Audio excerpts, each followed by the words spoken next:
যে কাজগুলো করছি তার মধ্যে প্রাথমিক স্বাস্থ্যসেবাকে আমরা জোরদার করব এবং বিশেষ করে নারী এবং শিশু, মা ও শিশু, তাদের স্বাস্থ্য, অ্যাডোলেসেন্ট হেলথ, এগুলোর উপর আমরা জোর দেব এবং সেই প্রাথমিক স্বাস্থ্যসেবা মাধ্যমে এদেশের অর্ধেক জনগোষ্ঠী যে নারী, তাদের স্বাস্থ্যসেবাকে নিশ্চিত করার জন্যে আমরা দৃঢ়ভাবে বিশ্বাস করি আমরা যে 1 লক্ষ নতুন স্বাস্থ্যকর্মী নিয়োগ করব সেটি সবচেয়ে বেশি কার্যকর হবে যদি আমরা তার মধ্যে অধিক সংখ্যক নারী স্বাস্থ্যকর্মী দিতে পারি।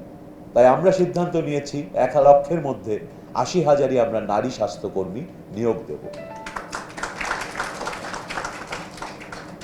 কিন্তু দুঃখের সাথে দেখলাম পরদিন সোশ্যাল মিডিয়ায় যেখানে এই নিউজটা ছাপা হয়েছে সেই নিউজটাই কোনো সমস্যা নেই, সুন্দরভাবে জিনিসটা তুলে ধরা হয়েছে, যা বলেছি সেটাই তুলে ধরেছেন আমাদের সাংবাদিক বন্ধুরা।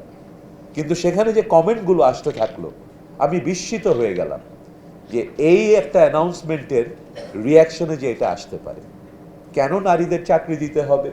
পুরুষ মানুষ চাকরি পায় না, এগুলো তো বিভিন্ন ধরনের এই সেই।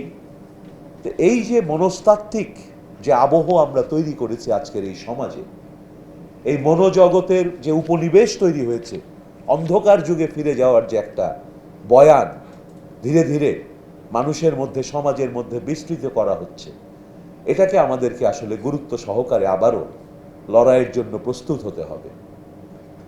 আমাদের নারীর স্বাস্থ্য, তামাকের আইন, এগুলো অত্যন্ত গুরুত্বপূর্ণ এবং আমি খুব খুশি হয়েছি। আমরা আগে সবসময় দেখতাম তামাক বিরোধী আন্দোলনটা মূলত পুরুষরা করেন এবং পুরুষরাই তামাকের দ্বারা সরাসরি ব্যবহারকারী হিসেবে বেশি ছিলেন।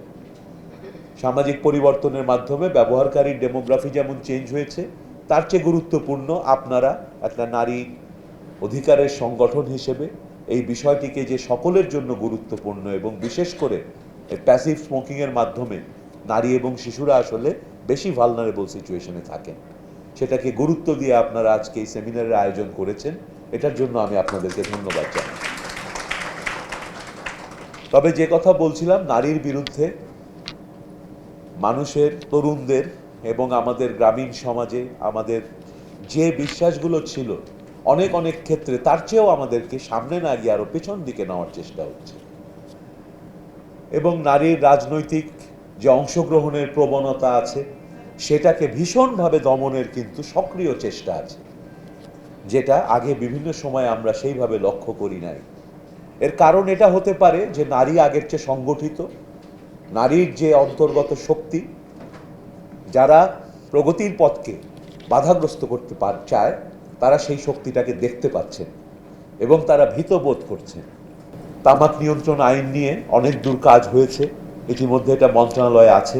আপনারা জানেন বিগত অন্তর্বর্তীকালীন সরকার অনেকগুলো শতাধিক অধ্যাদেশ করেছেন, সেগুলো সবই রিভিউ করছি আমরা, করে এই প্রথম সংসদ অধিবেশনেই বেশ কিছু অধ্যাদেশ আইনে পরিণত হবে, যেগুলো রিভিউ করার পরে খুঁটিনাটি সমস্যা থাকবে, সেগুলো হয়তো আরেকটু সময় নেওয়া হবে, কিন্তু এই আইনটি অনেক দূর এগিয়ে এসেছে। আমি মনে করি, আমার কাছে মনে হয়েছে যে এবার এটা সবগুলো স্টেপ পার হয়ে সঠিক প্রক্রিয়ায় একসময় এটা পূর্ণাঙ্গ আইন আপনারা যেটা চেয়েছেন সেটাই পরিণত হবে বলে আমি আশা করি।